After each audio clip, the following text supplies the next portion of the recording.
Hi friend, welcome to my YouTube channel Angad Maurya official. Friend, आज की इस वीडियो में हम सॉल्व करने वाले हैं संख्या पद्धति प्रश्नावली 1 का ए, जो कि कक्षा 9 की गणित यहाँ पे हम सॉल्व कर रहे हैं। तो चलिए फ्रेंड, बिना किसी देरी के वीडियो शुरू करते हैं। यहाँ पे देखिए हमारा पहला क्वेश्चन कह रहा है कि 20 और 40 के बीच समस्त समधन पूर्णांक लिखिए। क्या हो? सम हो और धनात्मक हो। किससे? 20 और 40 के बीच में, मतलब 20 के बाद और 40 के पहले। तो यहाँ पे देखिए 20 के बाद हम जानते हैं कि 20 के बाद सम संख्या क्या होती है? 21 तो होती नहीं है, 22 होती है। चलिए 20 के बाद क्या हो गई? 22 हो गई। 22 के बाद क्या? 22 23 नहीं होगा, 24 होगा, तो 24 हमने ले लिया। फिर इसके बाद 25 नहीं होगा, 25 के बाद क्या होगा? 26। फिर 27 नहीं होगा, 28। देखिए सम है, सब सम होना चाहिए, धनात्मक होना चाहिए। अब देखिए 27 फिर 28 हो गया, 27 नहीं होगा, 28 हो गया ना। फिर 29 नहीं होगा, 30 होगा, तो 30 हो गया। फिर देखिए 32 होगा, फिर 34 होगा, फिर क्या होगा? 36 होगा, फिर इसके बाद 38 होगा। अब देखिए अब 38 हो गया, 38 के बाद 39, 39 के बाद 40, 39 नहीं होगा, 40 भी नहीं होगा। क्यों? क्योंकि देखिए 20 और 40 के बीच में हमको बोला था, तो यहाँ पे हमने 20 और 40 के बीच में 1 2 3 4 5 6 7 8 9 ऐसी संख्याएं जो कि धनात्मक हैं और सम भी हैं, 20 और 40 के बीच में है। ओके, तो चलिए नेक्स्ट क्वेश्चन अब हम यहाँ पे दूसरा देखते हैं। चलिए नेक्स्ट देखिए हमारा दूसरा क्वेश्चन कह रहा है कि 1 से 10 तक अभाज्य धन पूर्णांक लिखिए। क्या हो? अभाज्य हो और क्या हो? धन पूर्णांक हो। तो यहाँ पे देखिए अभाज्य क्या होता है? अभाज्य वह संख्या होती है जो स्वयं से कटे और 1 से कटे। सबसे पहले हम यहाँ पे क्या करेंगे? 1 से 10 तक गिनती लिख लेते हैं। ओके, हमको आसानी रहेगा ढूंढने में। चलिए 1 हो गया, फिर इसके बाद 2 3 4 5 6 7 8 9 और 10। अब देखिए यहाँ पे हमको बोला है 1 से 10 तक ना, तो हमने गिनती को यहाँ पे लिख लिया है। अब देखें कौन सी क्या इसमें अभाज्य धन पूर्णांक। धन पूर्णांक तो सब हैं, अभाज्य क्या है उसको निकाल लेते हैं। तो यहाँ पे देखिए एक जो है हमारी अभाज्य संख्या नहीं है। अब यहाँ पे बात आती है नंबर 2 की। तो 2 क्या है? ए हमारी क्या है? अभाज्य संख्या है, क्योंकि देखिए स्वयं से कटेगी और 1 से कटेगी। चलिए अब नेक्स्ट देखिए हमारा तीसरा। तीसरा भी क्या है? अभाज्य संख्या है। तीसरा भी अभाज्य संख्या है, क्योंकि देखिए स्वयं से कट रही है और 1 से कट रही है। और देखिए यहाँ पे जो 1 है ना, कंफ्यूज मत होएगा, ये तो ना ही भाज्य है ना ही अभाज्य है। ओके, ये तो ना अभाज्य है ना ही अभाज्य है। तो यहाँ पे देखिए 2 हो गया, फिर इसके बाद 3 हो गया। अब 4 देखिए किससे कटेगा? तो 4 तो अभाज्य संख्या है नहीं, क्योंकि ये 4 होगा, ये देखिए 2 से भी कटेगा और 4 से भी कटेगा, 1 से भी कटेगा। लेकिन अभाज्य का नियम क्या है? ये स्वयं से कटे, मतलब 4 से कटे और 1 से कटे, तभी हमारा क्या होगा? अभाज्य होगा। लेकिन ये तो देखिए जो 4 है 2 से भी कट रहा है, 4 से भी कट रहा है, 1 से भी कट रहा है। ओके, चलिए अब यहाँ देखिए ये नहीं होगा, ये नहीं होगा। अब 5 देखिए, तो 5 किसी और से कटेगा? नहीं कटेगा, किसी संख्या से नहीं कटेगा, स्वयं से कटेगा, मतलब 5 5 से कटेगा और 1 से कटेगा, तो ये हमारा हो जाएगा। चलिए फिर देखिए 6, तो 6 किससे कटेगा? हम अगर 6 की बात करें, देखिए 2 से भी कट जाएगा, 2 तिहाई 6। फिर देखिए 3 से भी कट जाएगा, फिर देखिए 6 से भी कट जाएगा, 1 से भी कट जाएगा। लेकिन ये हमारी क्या है? अभाज्य संख्या नहीं है, क्योंकि देखिए कई संख्याओं से कट रही है, 2 से, 3 से, 6 से, 1 से। अब देखिए यहाँ पे 7, तो 7 क्या है? 7 का कोई फैक्टर नहीं है, 7 किसी से कटेगा नहीं, ये स्वयं से कटेगा और 1 से कटेगा। तो ये हमारी क्या हो गई? एक अभाज्य संख्या हो गई। चलिए नेक्स्ट देखिए 8वां। 8 देखिए किससे कटेगा? 8 हमारा 2 से भी कटेगा, 4 से भी कटेगा, 8 से भी कटेगा, 1 से भी कटेगा, तो ये हमारी क्या? अभाज्य संख्या नहीं है। फिर देखिए 9, तो 9 किससे कटेगा? 9 3 से कटेगा, 9 से कटेगा, 1 से कटेगा, तो हमारी क्या हो गई? अभाज्य संख्या नहीं होगी। तो चलिए ये भी नहीं है। इसको देख लेते हैं। ये 10 क्या है? 10 भी तो किससे कटेगा? 2 से कटेगा, 5 से कटेगा, 10 से कटेगा, 1 से कटेगा, ये भी हमारी क्या? अभाज्य संख्या नहीं है। मतलब यहाँ पे हम आपको लिख देते हैं ताकि आपको कन्फ्यूज ना हो। सबसे पहले यहाँ पे उतार लीजिए, तो हम लिखेंगे। तो 2 हो गया, फिर इसके बाद 3 हो गया, इसके बाद 5 हो गया, इसके बाद फिर हमारा क्या है? यहाँ पे 7 हो गया। तो मतलब हमारी 3 ऐसी संख्याएं हैं जो कि अभाज्य हैं। ओके, तो यहाँ पे लिख लीजिए अभाज्य। अभाज्य क्या होता है? देखिए जो स्वयं से कटे, जो स्वयं से कटे और 1 से कटे वह हमारी क्या होगी, अभाज्य संख्या होगी। ओके, आप इसको याद कर लीजिएगा। चलिए नेक्स्ट देखिए, हम तीसरा क्वेश्चन देखते हैं। चलिए तीसरा क्वेश्चन देखिए, कह रहा है कि 2a+1 का क्रमानुयायी पूर्णांक बताइए।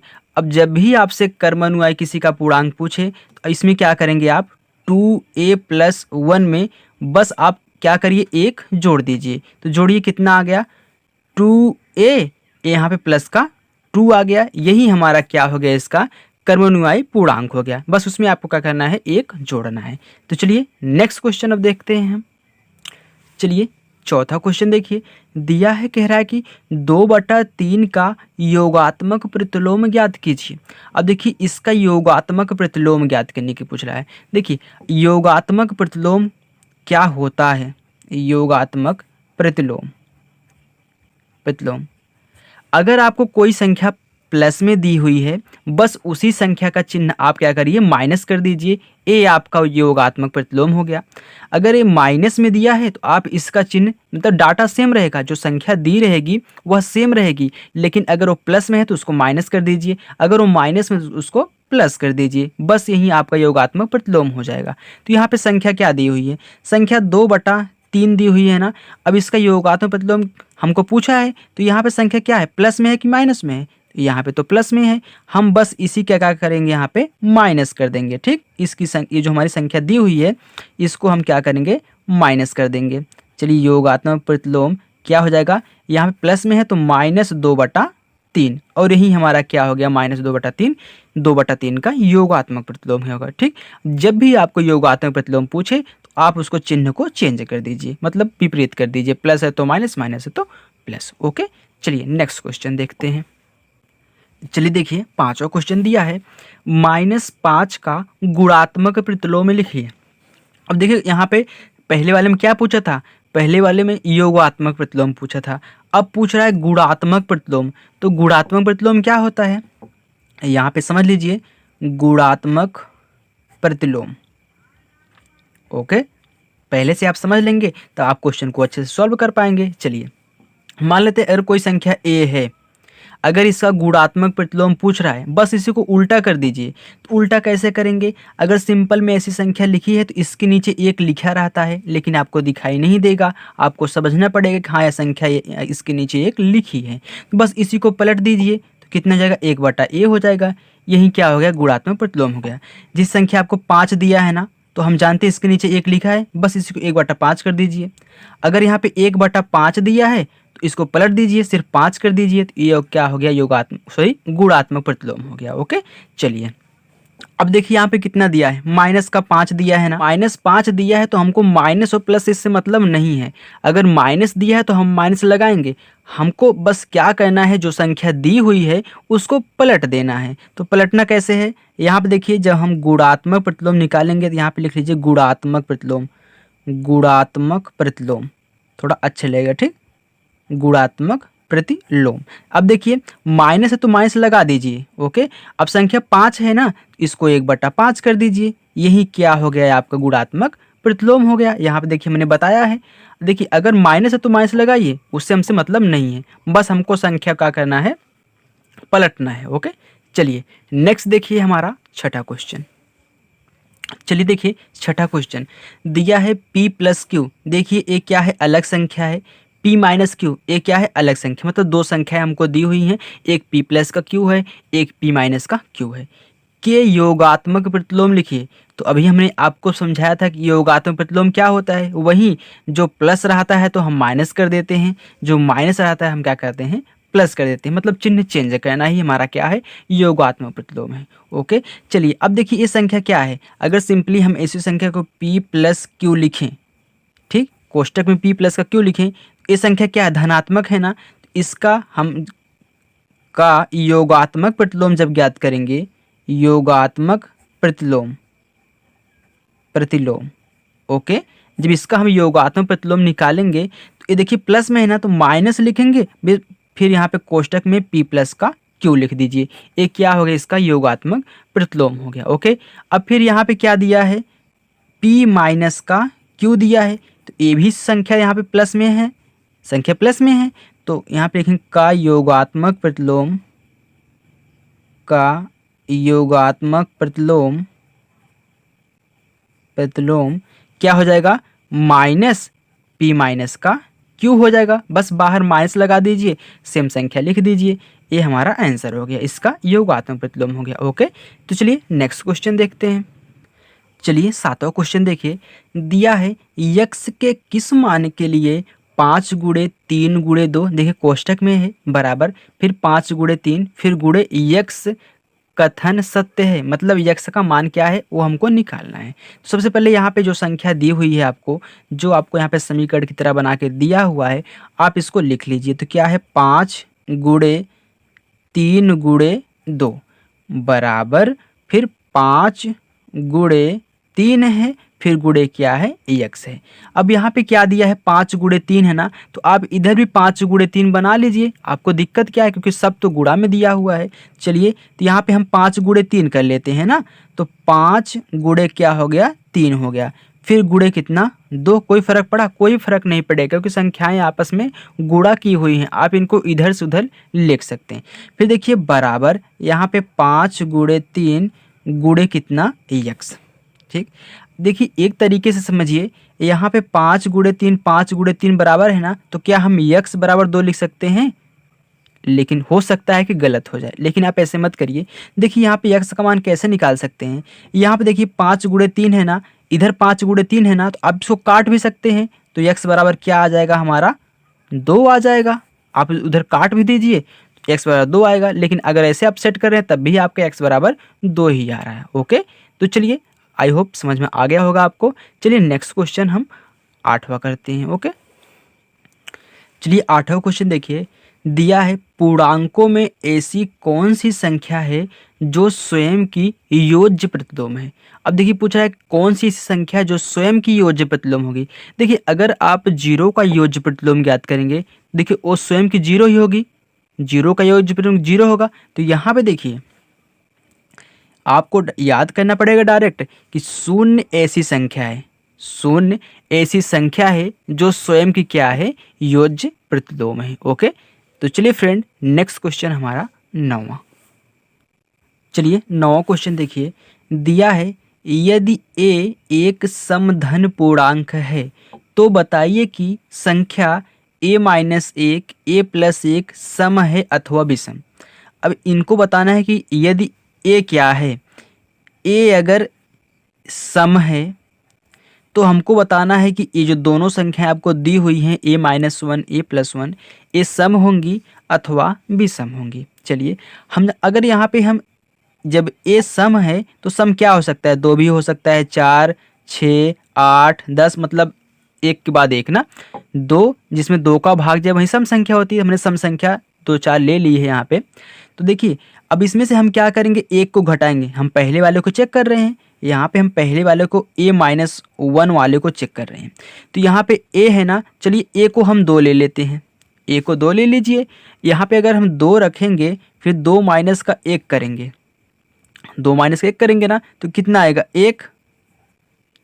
एक तो ना सम है और ना ही विषम है, हम जानते हैं एक ना सम संख्या है ना विषम संख्या है। ओके, चलिए अब देखिए यहाँ पे, चलिए इनको छोड़ दीजिए, आप 4 ले लीजिए।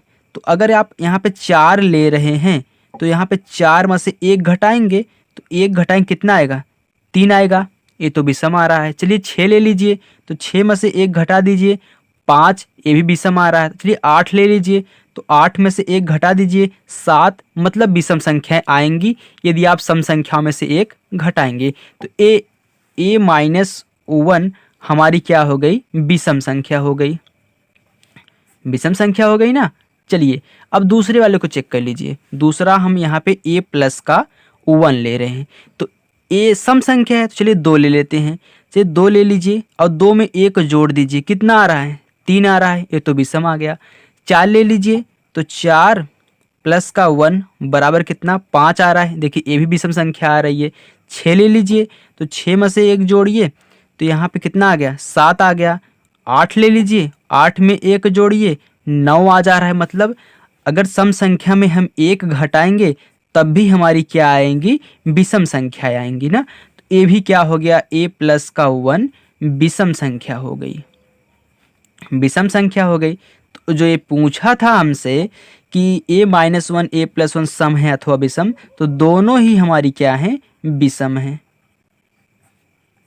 मैं देखिए यहाँ पे प्रैक्टिकली आपको समझा भी दिया है कि यदि आप सम संख्या लेंगे a को तो इसमें एक घटा दीजिए, क्योंकि घटाने के लिए बोला है।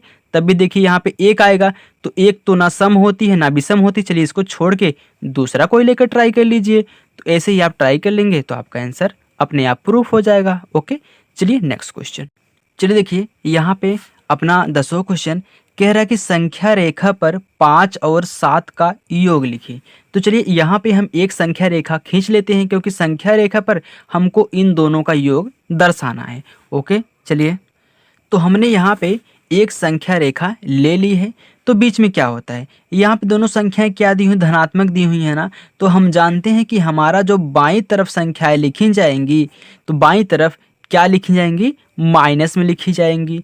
जो दाईं तरफ लिखी जाएगी वह संख्या हमेशा धनात्मक लिखी जाएगी। तो बीच में क्या होता है, बीच में पॉइंट होता, मतलब जो हमारा ये जीरो होता है, बीच में जीरो होता है। इधर प्लस संख्याएं रहती हैं दाईं तरफ, और बाईं तरफ क्या रहती हैं, ऋणात्मक मतलब माइनस वाली संख्याएं रहती हैं। क्योंकि यहाँ पे हम पूर्णांकों को लिखते हैं, तो पूर्णांक यहाँ पे हमारा धनात्मक भी होता है और ऋणात्मक भी होता है। अब देखिए जीरो की इधर हम धनात्मक संख्या लिखेंगे, तो ये दोनों संख्याएं धनात्मक है ना, तो 7 5 12 होता है, हम 12 तक यहाँ पे लिखेंगे। तो चलिए कितना हो गया, 1 2 3 4 5 6 7 8 9 10 11 12। देखिए आप 13 भी ले सकते हैं, 14 भी ले सकते हैं। इसका कोई वो नहीं है कि मतलब काम जहाँ तक है आप वहीं तक करेंगे, लेकिन संख्याएं आप बढ़ा सकते हैं। अब देखिए इधर माइनस में संख्याएं नहीं है ना, तो माइनस में भी 1 2 ले लीजिए। काम तो नहीं है लेकिन ले लीजिए। ओके, तो माइनस का 1 माइनस का 2 माइनस का मतलब दिखा दीजिए कि हाँ इधर माइनस चल रही है। तो यह देखिए प्लस का 1, फिर 2 3 4 5 6 7 8 9 10 11 12 13। अब 14 15 आप ऐसे ले लीजिए, 14 भी ले लीजिए, काम तो नहीं है, ले लीजिए। लेकिन चलिए अब देखिए यहाँ पे हम क्या करते हैं, पहली संख्या हमारी क्या है, 5 है, 5 है ना। तो यहाँ आप 0 से ले चलिए, 0 यहाँ 0 है ना, तो 0 से ले चलिए, फिर यहाँ 5 तक चलिए। हमने 0 से 5 तक चला, हमारे 5 तक पहुंच गया। तो देखिए जहां से चलेंगे वहां तक हम क्या करेंगे, लेंगे। अब देखिए हमने 5 तक चल दिया है, अब 5 के बाद हम कितना चलेंगे, 7 चलेंगे, क्योंकि इधर 7 भी है ना। हम 0 से यहाँ 5 तक 1 2 3 4 5 चल चुके हैं। अब 7 से चलिए, तो यहाँ पे देखिए 5 6 7 8 9 10 11 12। तो यहाँ हम क्या आएंगे, 12 तक आएंगे। तो यही हमारा क्या हो गया, संख्या रेखा पर 5 और 7 का योग हो गया। ओके, यहाँ पे देखिए हमें जो माइनस संख्याएं लिखी हुई हैं, आप लिखिए या फिर ना लिखिए उससे कोई फर्क नहीं पड़ता है। आप बस यहाँ जहाँ तक आपको काम है वहीं तक आप काम कर लीजिए।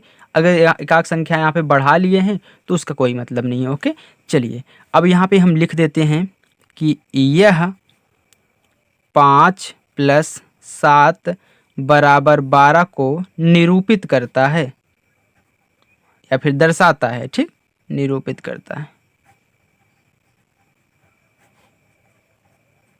चलिए यहाँ पे हमने इसको दर्शा दिया है। चलिए नेक्स्ट क्वेश्चन देखते हैं। चलिए 11वां क्वेश्चन देखिए। 11वें क्वेश्चन में हमको क्या कहना है, यहाँ पे हम क्वेश्चन को नहीं लिखे हैं, हम पढ़ रहे हैं किताब से, आप देख लीजिएगा। 11वें क्वेश्चन में कह रहा है कि यहाँ पे कह रहा है कि निम्नलिखित कथनों में से कौन से कथन सत्य हैं अथवा कौन से असत्य हैं, हमको बताना है, मतलब सत्य असत्य ज्ञात करना है।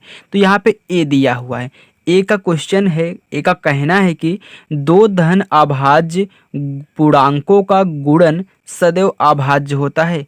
2 धन अभाज्य, तो अभाज्य संख्याएं क्या होती हैं, जो स्वयं से कटें अथवा 1 से कटें। तो चलिए मान लेते हैं यहाँ पे हमारी क्या है, चलिए 3 ले लीजिए, 2 को नहीं ले रहे हैं, चाहे 3 ले लेते हैं, आप चाहे 2 को ले लीजिए। चलिए फिर कह रहा है कि 2 धन अभाज्य पूर्णांक हो, धनात्मक हो। चलिए हम यहाँ पे 3 ले लेते हैं और 2 को ले लेते हैं, दोनों क्या है, अभाज्य संख्याएं हैं। कह रहा है कि इनका जो गुणनफल है वह सदैव अभाज्य आएगा।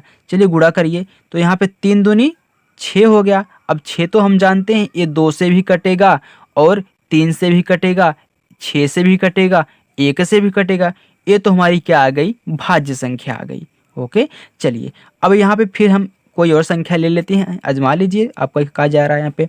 चलिए ले लेते हैं हम कितना, 5 ले लेते हैं और 7 ले लेते हैं। ओके, तो करिए 7 पचे 35, तो 35 आ गया।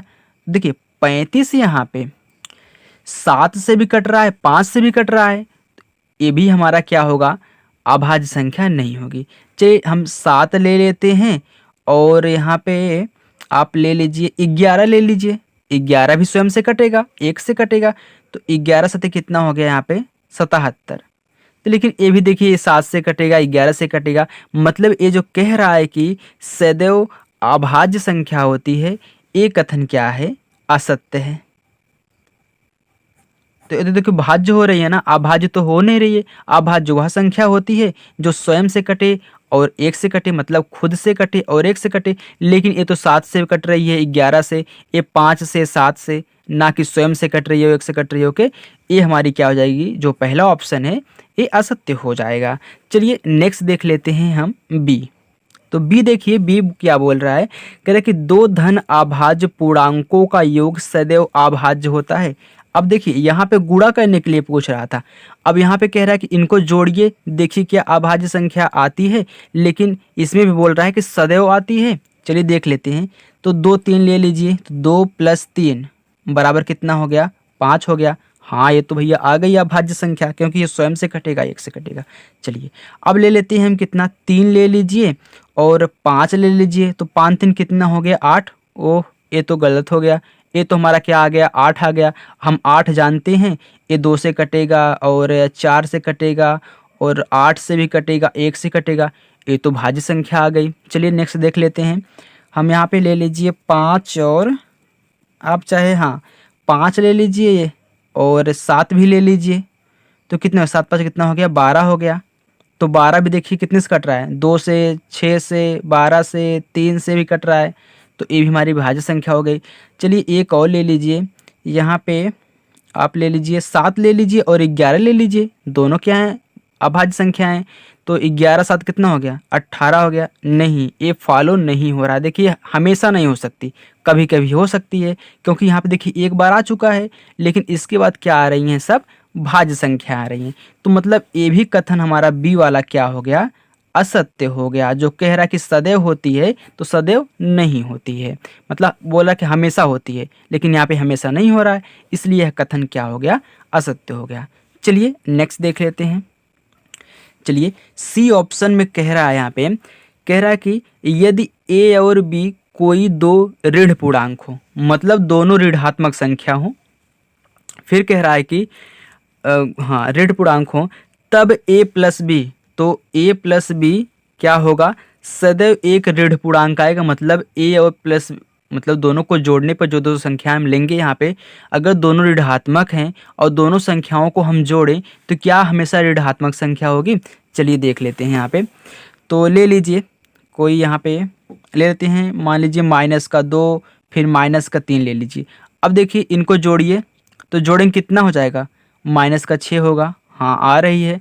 चलिए -3 फिर माइनस का आप यहाँ पे 5 ले लीजिए, तो कितना आ रहा है, तो माइनस का देखिए 8 आ रहा है, फिर -5 फिर -2 ले लीजिए, देखिए -7 आएगा, क्योंकि माइनस माइनस जुड़ता है, चिन्ह माइनस का लगता है। तो देखिए जोड़ने पे हमेशा संख्या क्या आ रही हैं, माइनस में आ रही हैं। मतलब एक कथन सी वाला क्या है, सत्य है, कि हाँ हमेशा क्या आएगी, हमेशा ऋणात्मक आएगी। ओके चलिए फ्रेंड, नेक्स्ट क्वेश्चन अब हमारा 12वां है। चलिए 12वां क्वेश्चन देखिए, हम यहाँ पे पढ़ रहे हैं, कह रहा है कि यदि a एक धन पूर्णांक हो, मतलब यहाँ पे जो a है हमको दिया है क्या हो, a धनात्मक पूर्णांक हो। धनात्मक क्या हो, पूर्णांक हो, क्योंकि पूर्णांक 2 प्रकार के यहाँ पे होते हैं, एक तो धनात्मक होता है, एक क्या होता है, ऋणात्मक होता है। जो दाईं तरफ होता है वह धनात्मक पूर्णांक होता है, जो बाईं तरफ होता है वह ऋणात्मक पूर्णांक होता है। मतलब जो जिसमें माइनस लगा है वह ऋणात्मक होगा, जिसमें धन लगा है वो क्या होगा, धनात्मक होगा। ओके फिर देखिए पूछ रहा है कि हम आपको एक संख्या दे रहे हैं, तो यहाँ पे एक संख्या हमको दिया हुआ है, वो संख्या क्या है, a + 1 और a + 2 और क्या है a प्लस का 3। कह रहा है कि ये जो संख्या है यह 24 से पूर्णतया विभाजित होगी, मतलब जो संख्या आएगी क्या ये 24 से विभाज्य होगी। चलिए देख लेते हैं यहाँ पे। तो सबसे पहले एक आप क्या करिए, सिंपल सा यहाँ पे एक धनात्मक पूर्णांक ले लीजिए। चलिए यहाँ पे हम a बराबर 2 धनात्मक पूर्णांक ले लेते हैं। ओके, a बराबर हमने 2 ले लिया, तो धनात्मक है, धनात्मक पूर्णांक होगा। तो चलिए a के स्थान पे आप 2 रखिए, इनको सोल्व करिए। तो यहाँ पे 2 हो गया, फिर 2 प्लस का 1 हो गया, फिर देखिए यहाँ पे 2 प्लस का 2 हो गया, फिर 2 प्लस का 3 हो गया। तो हमने यहाँ पे देखिए a नहीं है, ये तो चेक करना है कि जो संख्या यहाँ पे आएगी क्या है 24 से इससे पूर्णतः विभाज्य है ये संख्या, तो हम निकाल रहे हैं अभी। तो यहाँ पे देखिए हमने जहाँ जहाँ पे a था वहाँ पे 2 रख दिया है। चलिए तो यहाँ पे 2 गुणे कितना हो गया, 2 1 3, फिर गुणे 2 2 कितना हो गया 4, फिर गुणे यहाँ पे कितना हो गया 3 2 5 हो गया। अब देखिए यहाँ पे गुणा कर लीजिए चाहे, तो कितना हो गया 2 तिहाई 6, 6 चौका 24, 6 चौक 24 हो गया। तो 24 गुणे 5 करेंगे तो 5 चौका 20, 20 कितना आ गया 0, हासिल कितना 2 आ गया। तो 5 1 के, फिर देखिए 5 दूनी कितना हो गया 10, 10 2 हासिल कितना हो गया 12। मतलब यहाँ पे हमने क्या किया है, जो 24 आया था इसमें हमने 5 से गुणा किया था, हमारा कितना 120 आएगा। मतलब 5 चौका 20, 0 हासिल 2, 5 दूनी 10 2 12 हो गया, तो 120 आ गया। अब जो ये 120 आया है क्या यह 24 से पूरा पूरा कट जा रहा है, चलिए हम देख लेते हैं। तो यहाँ पे कितना 120 आया है, तो चलिए 24 से इसमें भाग दे दीजिए।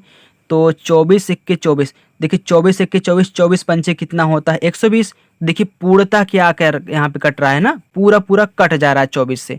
24 1 के 24, 24 पंचे 120। तो ये हमारा क्या हो गया, इसका आंसर हो गया कि हाँ यह पूरा पूरा क्या हो रहा है, विभाज्य हो रहा है। चलिए देखिए 13वां क्वेश्चन है, कह रहा है कि यदि a एक समधन पूर्णांक है, a क्या है सम है और धनात्मक है, और b एक विषम धन पूर्णांक है, तो बताइए कि निम्नलिखित संख्याओं में से कौन सी सम होगी। मतलब इसमें से कौन सी सम होगी हमको बताना है। तो एक काम करिए, यहाँ पे a क्या दिया है, एक सम धन पूर्णांक है, तो मान लेते हैं a क्या है, अगर सम धन पूर्णांक है तो सम क्या होता है, जो 2 से कटे वही सम होता है। चलिए हम यहाँ पे 2 ले लेते हैं। चलिए 2 क्या हो गया, एक सम धन पूर्णांक हो गया। फिर कह रहा कि b एक विषम धन पूर्णांक है, तो b ले लिया। तो विषम संख्या क्या होती है, जो मतलब जिसमें 2 का भाग ना जाए, तो मतलब 3 हम ले लेते हैं, छोटी संख्या ले लेते हैं यहाँ पे 3। चलिए अब देखिए हमने एक यहाँ पे सम ले लिया, इसको विषम ले लिया। अब बारी बारी से हम चेक करते हैं। तो यहाँ देखिए ए स्क्वायर है, तो ए स्क्वायर ऐसे लिख लीजिए, फिर बराबर ए का मान क्या है 2 है, तो 2 ए के स्थान पे 2, इसका स्क्वायर है तो इसका स्क्वायर करिए, तो 2 दूनी कितना हो गया 4 हो गया। तो हमारी क्या आ गई, सम संख्या आ गई। इसमें से पूछ रहा है ना कौन सी सम है, तो हमको एक सम मिल चुकी है। फिर क्या है बी स्क्वायर, संख्या बी स्क्वायर है, तो बी स्क्वायर लिखिए।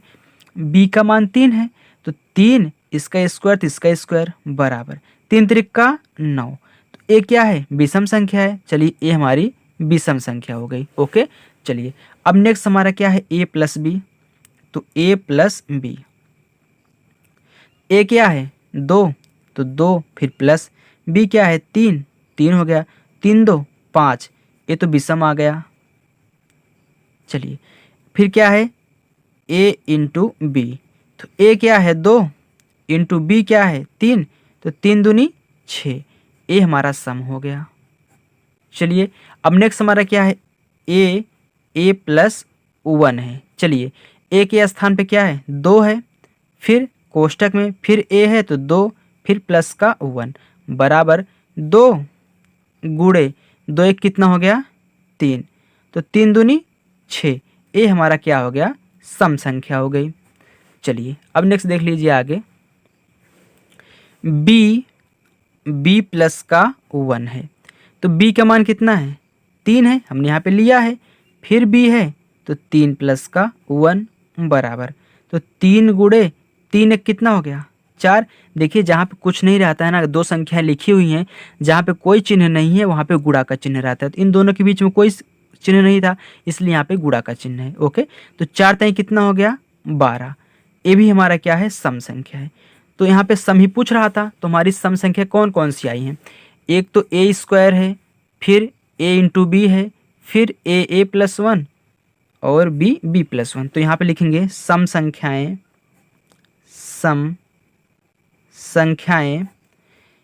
a स्क्वायर, फिर a इंटू बी, फिर a प्लस का वन, फिर b प्लस का वन।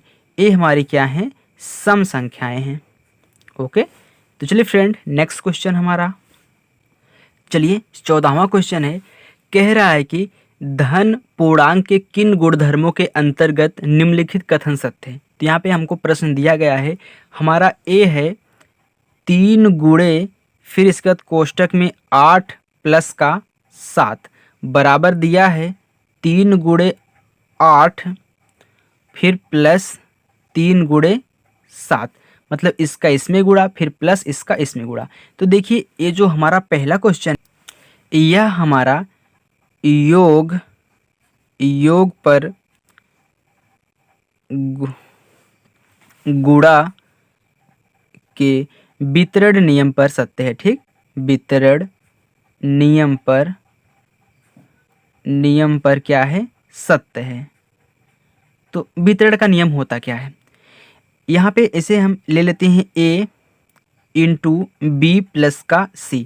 बस इसी को हम क्या करते हैं, इसका इसमें गुणा प्लस इसका इसमें गुणा कर देते हैं। हमारा क्या है, c है, तो ये क्या होता है a गुणे b प्लस b प्लस का c। यही हमारा क्या है, योग पर गुणा के वितरण नियम है। ये हमारा योग पर गुणा का वितरण नियम है। तो ये देखिए इसी का नियम का फॉलो कर रहा है ना। तो देखिए हमारा क्या हो गया, ये योग के गुणा पर वितरण नियम हो गया।